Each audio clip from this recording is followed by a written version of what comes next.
আসসালামু আলাইকুম। শীতের পিঠাপুলির পর্বে আজকে আপনাদের জন্য একদমই সহজভাবে বাপা পিঠার রেসিপিটা শেয়ার করব। যারা নতুন আছেন তারাও কিন্তু খুবই সহজে ঘরে থাকা উপকরণ দিয়ে এই বাপা পিঠাটা বানাতে পারবেন। তো এখানে আমি শুকনো আতপ চালের গুঁড়া নিয়েছি 3.5 গ্লাসের মতো, সাথে হাফ টিস্পুন লবণ দিয়ে খুব ভালো করে মিশিয়ে নিচ্ছি। এখন নর্মাল পানি নিয়েছি 1 গ্লাস।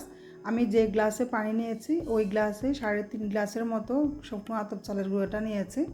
পানি অল্প অল্প করে দিয়ে গুঁড়োর সাথে মিশিয়ে নিতে হবে। আর যখন মুঠ করে ধরার পর উপর থেকে ফেললে এটা ভেঙে যাবে না, তখন মনে করতে হবে এই গুঁড়াটা রেডি হয়েছে। তো এটা 15 থেকে 20 মিনিটের জন্য রেস্টে রাখতে হবে। 20 মিনিট পরে আমি এটা ছেলে নিব। এরকম জাঁজরিগুলো কিন্তু আমাদের সবার ঘরে থাকে, আর জাঁজরি না থাকলে আপনারা চা চাকনি দিয়েও এটা ছেলে নিতে পারেন। তো আমি সবগুলো কিন্তু এখন ছেলে নিব না, প্রথমে কয়েকটা পিঠা বানিয়ে এরপরে বাকিগুলো আমি ছেলে নিব, কারণ এই গুঁড়াগুলো কিন্তু অনেকক্ষণ থাকার পরে ড্রাই হয়ে যায়। আর গুঁড়াটা যদি ড্রাই হয়ে যায় তাহলে এটার সাথে পানি মিশিয়ে আবার ছেলে নিতে হবে, কারণ এটা যেহেতু রোদে শুকানো গুঁড়া সেজন্য ড্রাই হয়ে যায়। আর ভেজা চাউলের গুঁড়া কিন্তু ড্রাই হয় না। আমি এখানে পানি নিয়েছি একটা হাঁড়িতে, আর শুকনো একটা কাপড় নিয়েছি। আর অবশ্যই কিন্তু পাতলা দেখে কাপড় নিতে হবে, রং উঠে না এই ধরনের কাপড় এখানে ব্যবহার করতে হবে। তো আমি এটা খুব ভালো করে বেঁধে দিচ্ছি। আর যখন পাতিলের পানিটা শুকিয়ে যাবে তখন আপনারা এই কাপড়ের উপর দিয়ে পানি দিতে পারবেন। আমি এটা এখন চুলায় বসিয়ে দিব, ফুটে ওঠা পর্যন্ত অপেক্ষা করব। আর এরই মাঝে আমি পিঠাটা রেডি করে নিব। পিঠা বানানোর জন্য এখানে আমি কোরানো নারকেল নিয়েছি পরিমাণ মতো, আর নিয়েছি গুড়। আপনারা যে কোনো ধরনের গুড় এখানে ব্যবহার করতে পারেন, পাটালি গুঁড়ো ব্যবহার করা যাবে। পিঠাটা বানানোর জন্য এখানে আমি কেটলির ঢাকনা আর একটা ছোটো ঢাকনা নিয়েছি। আপনারা ঘরে থাকা যে কোনো পিরিচ দিয়েও কিন্তু পিঠাটা বানাতে পারেন। তো এখানে সুতির কাপড় নিয়েছি, পাতলা দেখে নিতে হবে। আর অবশ্যই কিন্তু রং ওঠে না এই ধরনের কাপড় ব্যবহার করতে হবে। আমি এখন নর্মাল পানিতে কাপড়টা ভিজিয়ে খুব ভালো করে চিবিয়ে পানিটা ফেলে দিব। আর পিঠা বানানোর আগে এগুলো সব হাতের কাছে রাখলে কিন্তু বাবা পিঠা বানাতে একটু ঝামেলা হয় না, খুবই সহজে কিন্তু বানিয়ে ফেলা যায়। এখন আমি এখানে পরিমাণ মতো চাউলের গুঁড়া আর গুড় নারকেল অ্যাড করে দিব। আপনারা আপনাদের পছন্দ অনুযায়ী গুড় নারকেল অ্যাড করতে পারেন।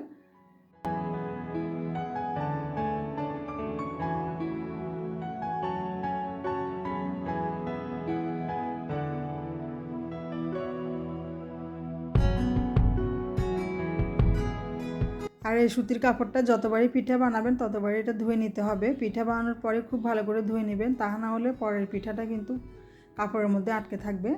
তো আমি চুলাইটা বসিয়ে দিয়েছি, আর খুবই সাবধানে বসাতে হবে। যখন আপনারা পিঠাটা হাঁড়িতে বসাবেন তখন চুলার আগুনটা কমিয়ে রাখবেন, তা না হলে ভাপ আসতে পারে হাতে। তা এখন ঢাকনা দিয়ে দিচ্ছি, আর মিডিয়াম আছে এটা 5 মিনিট রাখলে হয়ে যাবে। 4 থেকে 5 মিনিট সময় লাগে, এর থেকে বেশি সময় কিন্তু লাগে না। তো আমি এখন এটা চেক করে দেখব 4 মিনিট পর। হাত দিয়ে একটু চেক করে দেখবেন, দেখুন পিঠা কিন্তু হয়ে গেছে। এখন এটা আমি নামিয়ে নিচ্ছি।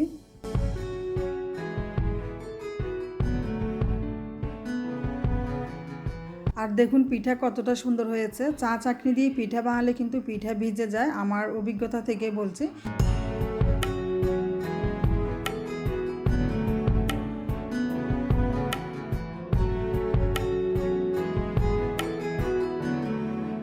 আর একটা পিঠা বানিয়ে দেখিয়ে দিচ্ছি। আর যদি এটা উঠাতে কষ্ট হয় তাহলে একটা চামচ দিয়ে আলগা করে তারপরে বাটিটা উঠিয়ে নেবেন। এর থেকে সহজ কিন্তু বাবা পিঠার আর কোনো রেসিপি হয় না। আপনারা বাসা বসে ট্রাই করে দেখবেন। আর এই পিঠাটা বানানোর জন্য আপনাদেরকে কোনো রকম বাবা পিঠার হাঁড়ির ব্যবস্থা করতে হবে না, ঘরে থাকা জিনিস দিয়ে খুবই সহজে আপনারা এই পিঠাটা বানাতে পারবেন। তো আশা করি এই ভিডিওটা থেকে আপনারা উপকৃত হয়েছেন। আমার ভিডিওগুলো যদি আপনাদের কাছে ভালো লাগে তাহলে আপনাদের ফ্রেন্ডস অ্যান্ড ফ্যামিলিদের সাথে শেয়ার করে দিবেন। এরকম ভিডিওগুলো পাওয়ার জন্য চ্যানেলটা সাবস্ক্রাইব করে পাশে থাকা বেল বাটন ক্লিক করে রাখবেন। সবাই অনেক ভালো থাকবেন। আল্লাহ হাফেজ।